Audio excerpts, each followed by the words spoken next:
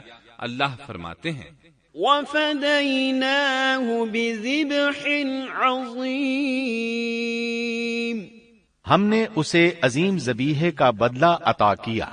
ہاں تو ہم بتا رہے تھے چھری نے گلا نہ کاٹا۔ ایسے میں ابراہیم علیہ السلام نے ایک آواز سنی، آواز پیچھے سے آئی تھی۔ انہوں نے مڑ کر دیکھا، جبریل علیہ السلام نظر آئے۔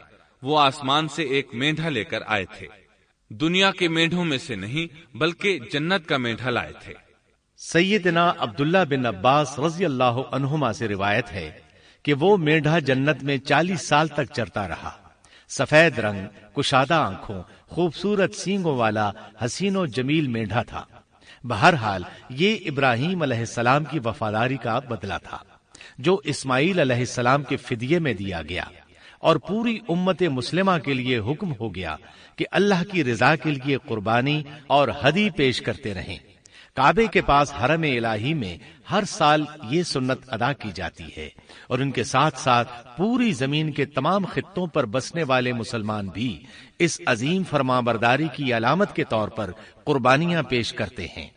مینڈھے کے ذکر کا مطلب یہ ہے کہ ہم سنت ابراہیمی پر گامزن ہو جائیں۔ یہ مینڈھا ہمیں اللہ کے لیے قربانی کا سبق دیتا ہے۔ ہمیں چاہیے سنت ابراہیمی کی اقتدا کرتے ہوئے ہم اپنی جانوں، اپنی اولاد اور اپنے مالوں کو اللہ کی راہ میں قربان کرنے کے لیے تیار ہو جائیں۔ اللہ تعالیٰ فرماتے ہیں وَفَدَيْنَاهُ بِذِبْحٍ عَظِيمٍ وَتَرَكْنَا عَلَيْهِ فِي الْآخِرِينَ سَلَامٌ عَلَى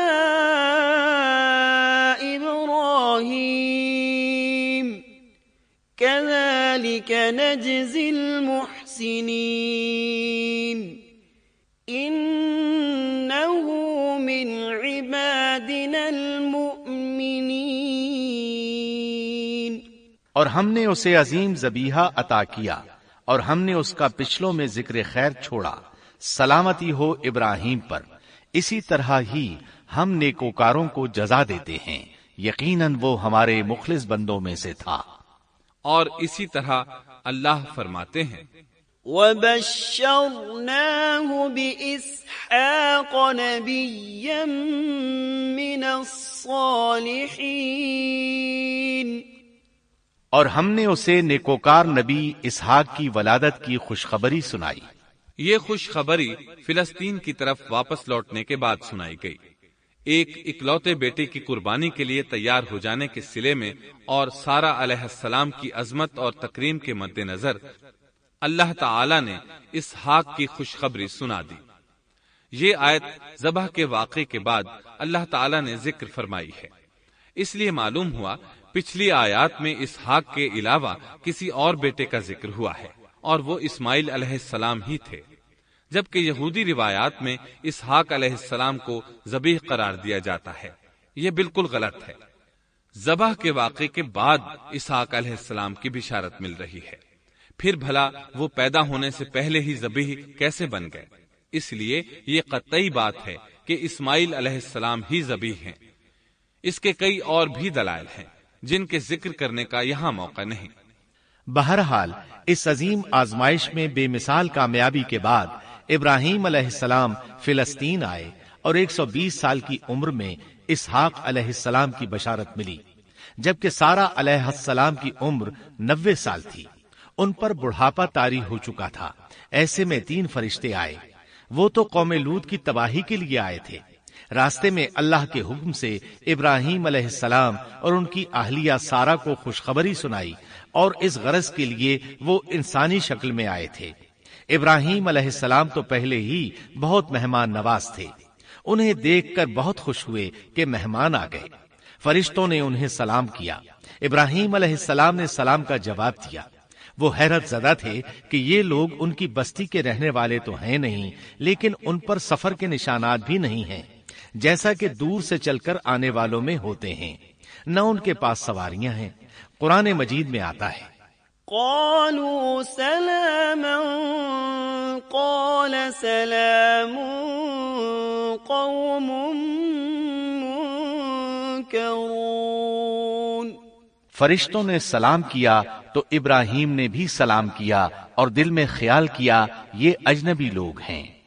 پھر وہ اپنی مہمان نوازی کی عادت کے مطابق انہیں اندر لے آئے، ان کے لیے کھانے کا انتظام کیا۔ اللہ تعالیٰ فرماتے ہیں، وَلَقَدْ جَاءَتْ رُسُلُنَا إِبْرَاهِيمَ بِالْبُشْرَى قَالُوا سَلَامًا قَالَ سَلَامٌ فَمَا لَبِثَ أَن جَاءَ بِعِجْلٍ حَنِيذٍ۔ ہمارے بھیجے ہوئے فرشتے ابراہیم کے پاس خوشخبری لے کر آئے تو انہوں نے سلام کیا۔ ابراہیم نے سلام کا جواب دیا اور فوراً بھنا ہوا بچڑا لے آئے، اور بچڑا بھی موٹا تھا۔ ان کے سامنے کھانا پیش کیا، لیکن وہ بھلا کب کھانے کی طرف ہاتھ بڑھانے والے تھے۔ یہ دیکھ کر ابراہیم علیہ السلام نے خوف محسوس کیا کہ کہیں یہ دشمن نہ ہو۔ اس وقت فرشتوں نے کہا، قالوا لا تخف إنا أرسلنا إلى قوم لوط۔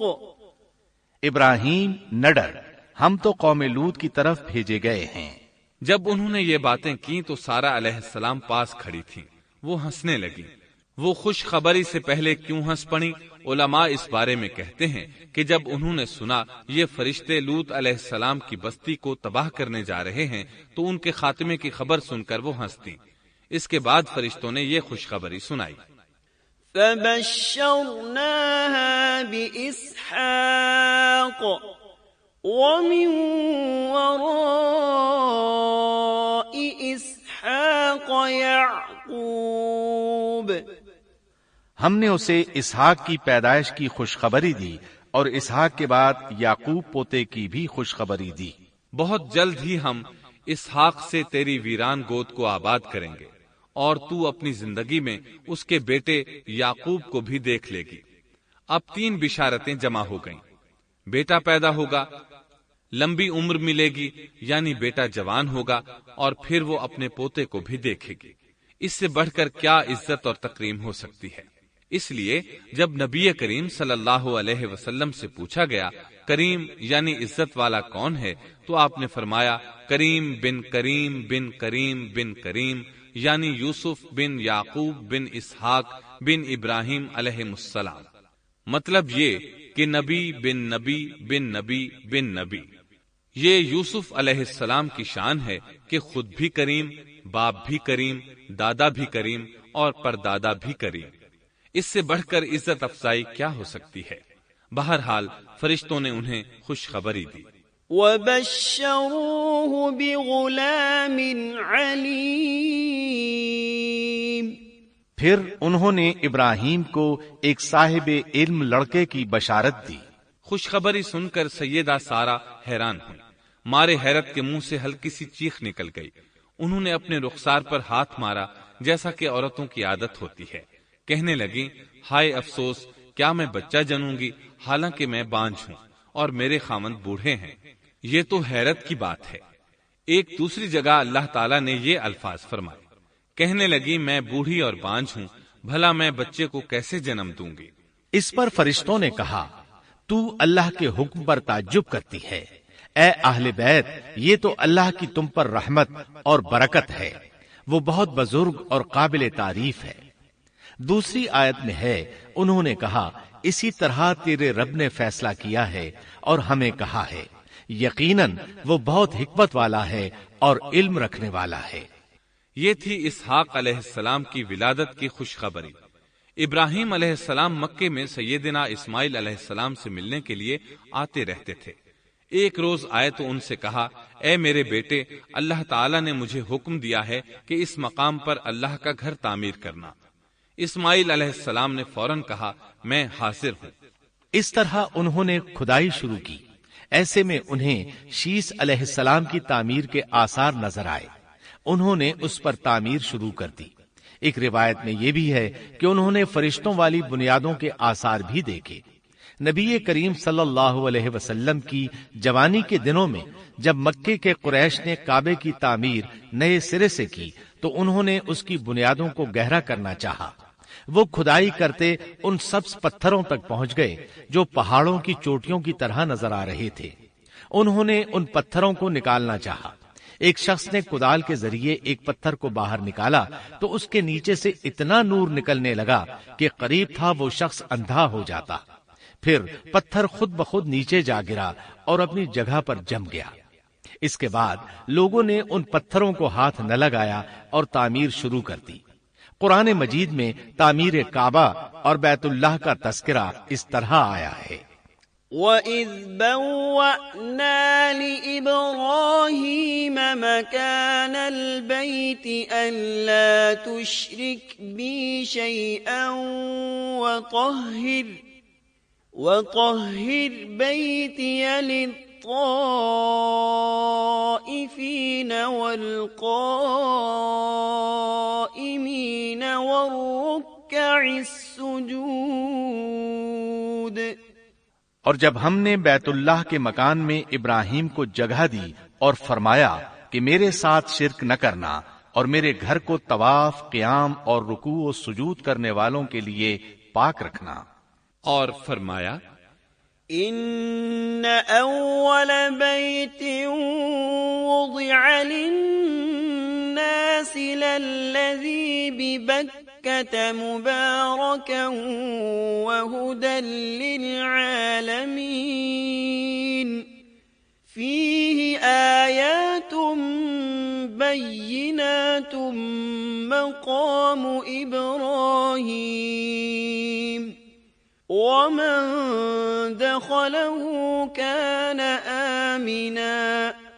بے شک لوگوں کے لیے جو پہلا گھر تعمیر کیا گیا ہے وہ مکہ میں ہے، وہ جہان والوں کے لیے برکت اور ہدایت کا ذریعہ ہے۔ اس میں واضح نشانیاں ہیں، مثلا مقام ابراہیم، تو جو کوئی حرم میں داخل ہوگا وہ امن میں آ جائے گا۔ اور فرمایا، اور یاد کرو اس وقت کو جب ابراہیم کو اس کے پروردگار نے کئی باتوں کے ذریعے آزمایا، وہ ان میں پورے اترے تو اللہ نے فرمایا میں آپ کو تمام لوگوں کا امام بنا رہا ہوں۔ ابراہیم نے کہا اے میرے رب میری اولاد میں سے بھی امام بنائیے۔ جواب میں اللہ نے فرمایا میرا امامت کا وعدہ ظالم لوگوں کے لیے نہیں ہے۔ اور اس وقت کو یاد کرو جب ہم نے بیت اللہ کو ثواب اور امن کی جگہ بنا دیا اور لوگوں نے مقام ابراہیم کو جائے نماز بنا لیا۔ ہم نے ابراہیم کو حکم دیا کہ میرے گھر کو طواف، اعتکاف، رکوع اور سجود کے لیے پاک رکھو، اور وہ وقت بھی یاد رکھو جب ابراہیم نے دعا کی اے پروردگار اس شہر کو امن والا بنا دے اور اس کے مومن بندوں کو پھلوں کا رزق عطا کر۔ اللہ تعالیٰ نے فرمایا میں کافروں کو بھی تھوڑا فائدہ دوں گا، پھر انہیں آگ کے عذاب کی طرف بے بس کر دوں گا، یہ پہنچنے کی جگہ بری ہے۔ اور وہ وقت یاد کرو جب ابراہیم اور اسماعیل بیت اللہ کی بنیادوں کو بلند کر رہے تھے اور دعا مانگ رہے تھے اے ہمارے رب ہماری محنت کو قبول فرما، تو دعا کو سننے والا جاننے والا ہے، اور ہمیں اپنا فرما بردار بنا، ہماری اولاد میں سے بھی ایک فرما بردار گروہ بنا، اور ہمیں عبادت کا طریقہ سکھا اور ہم پر رجوع فرما، کیونکہ تو ہی توبہ قبول کرنے اور رحم فرمانے والا ہے۔ اے ہمارے رب، ان لوگوں میں انہی میں سے ایک رسول بھیج جو ان پر تیری آیات کی تلاوت کرے اور انہیں کتاب و حکمت سکھائے، انہیں پاک کرے، یقیناً تو غالب حکمت والا ہے۔ تعمیر کے دوران جب ابراہیم علیہ السلام اس مقام تک پہنچے جہاں آج حجر اسود ہے تو اللہ تعالیٰ نے جنت سے ایک سفید پتھر بھیجا۔ حدیث میں ہے یہ پتھر نہایت سفید تھا، اب سیاہ ہو گیا ہے۔ انسانوں کی غلطیاں اس کے سیاہ ہونے کا سبب بنی۔ جب دیواریں انسانی قد کے برابر ہو گئیں تو اسماعیل علیہ السلام ایک پتھر لے آئے۔ اب ابراہیم علیہ السلام اس پتھر پر کھڑے ہوئے، وہ ننگے پاؤں تھے۔ اسی وقت پتھر پگھل گیا، ان کے پاؤں اس کے اندر کسی قدر دھنس گئے، پتھر پر ان کے پیروں کے نشانات آ گئے۔ اسی پتھر کو آج مقام ابراہیم کہا جاتا ہے۔ پہلے یہ پتھر بیت اللہ کی دیواروں کے ساتھ رکھا گیا تھا۔ جب لوگ طواف کے لیے آتے تو سیدنا ابراہیم کے پیروں کے نشانات دیکھنے کے لیے یہاں ہجوم ہو جاتا۔ اس طرح طواف کرنے والوں کو دقت کا سامنا ہوتا۔ سیدنا عمر رضی اللہ عنہ نے صحابہ کرام کے مشورے سے اس پتھر کو اس جگہ سے قدرے ہٹا کر نماز کی صفوں کے قریب کر دیا تاکہ طواف کرنے والوں کو دقت نہ ہو۔ یہ مقام بہت مقدس ہے۔ اللہ نے فرمایا ہے وَاتَّخِذُوا مِن مَّقَامِ إِبْرَاهِيمَ مُصَلًّى، تم مقام ابراہیم کو جائے نماز مقرر کر لو۔ مقام ابراہیم کے قریب اس کے پیچھے ہو کر نماز پڑھنے کا موقع مل جائے تو لازماً وہاں 2 رکعت ادا کیا کرو۔ موقع نہ ملے تو پھر پوری مسجد حرام میں طواف سے فراغت والی 2 رکعت پڑھ لیا کرو۔ اس طرح کعبہ تعمیر ہوا، تب نیا حکم آیا۔ وَلِلَّهِ عَلَى النَّاسِ حِجُّ الْبَيْتِ مَنِ اسْتَطَاعَ إِلَيْهِ سَبِيلًا وَمَن كَفَرَ فَإِنَّ اللَّهَ غَنِيٌّ عَنِ الْعَالَمِينَ۔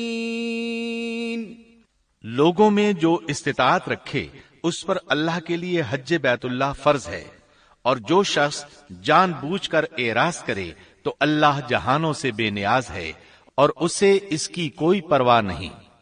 ادھر ابراہیم علیہ السلام کو اللہ تعالی کی طرف سے اشارہ ہوا، وَأَذِّن فِي النَّاسِ بِالْحَجِّ، لوگوں میں حج کا اعلان کر دیں۔ ابراہیم علیہ السلام کہنے لگے، اللہ میری آواز بھلا کس کس تک پہنچے گی؟ جواب آیا، آپ کے ذمے آواز لگانا ہے، پہنچانا ہمارا کام ہے۔ چنانچہ آپ عرفات کے ایک پہاڑ پر چڑھے اور آواز لگائی، لوگو بیت الحرام کا حج کرو۔ اللہ تعالیٰ نے معجزانہ طور پر یہ آواز تمام انسانوں تک پہنچا دی، خواہ وہ پیدا ہوئے تھے یا نہیں۔ دوسرا معجزہ یہ ہوا کہ اللہ نے بیت اللہ اور اس کے حج کی محبت لوگوں کے دلوں میں ڈال دی۔ اللہ نے فرمایا، وَأَذِّن فِي النَّاسِ بِالْحَجِّ يَأْتُوكَ رِجَالًا وَعَلَى كُلِّ ضَامِرٍ يَأْتِينَ مِن كُلِّ فَجٍّ عَمِيقٍ۔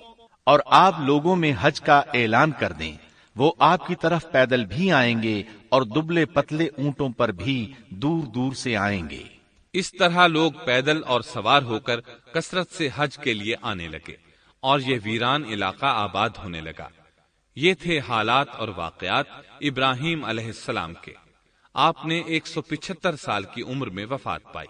آپ سے پہلے سیدہ ہاجرہ علیہ السلام نے وفات پائی اور ان کی وفات سے کچھ ہی عرصہ بعد سیدہ سارہ علیہ السلام 127 سال کی عمر میں فوت ہو گئیں۔ ان دونوں کی وفات کے بعد آپ غمگین رہنے لگے۔ آخر اتنی مدت تک ساتھ رہا تھا۔ آپ خلیل الرحمن تھے، آپ پر صحیفے بھی نازل ہوئے، آپ اللہ کے بے حد شکر گزار تھے۔ محترم سامعین، ابھی آپ دارالسلام اسٹوڈیو لاہور پاکستان سے قصص الانبیاء کا 7واں حصہ امن والا گھر سن رہے تھے۔ قصص الانبیاء کے 8ویں حصے بدترین لوگ میں آپ یہ سنیں گے، سیدنا لوط علیہ السلام کا نام و نسب اور قرآن مجید میں آپ کا تذکرہ، بستی صدوم کہاں واقع ہے اور اہل صدوم کس بھیانک جرم کے مرتکب تھے۔ سیدنا لوط علیہ السلام کی قوم کو واعظ و نصیحت اور قوم کا فحاشی و عریانی پر اصرار۔ قوم کے اصرار گناہ پر سیدنا لوط علیہ السلام کی اللہ تعالی سے فریاد۔ سیدنا لوط علیہ السلام کے مہمان اور قوم کا کردار۔ اللہ تعالی کی طرف سے سیدنا لوط علیہ السلام اور اہل ایمان کو بستی صدوم چھوڑنے کا حکم۔ اہل صدوم کن کن عذابوں سے دوچار ہوئے، مفصل و جامع تذکرہ۔ دارالسلام اسٹوڈیو لاہور پاکستان سے قصص الانبیاء کا 7واں حصہ، امن والا گھر۔ پیشکش محمد طارق شاہد۔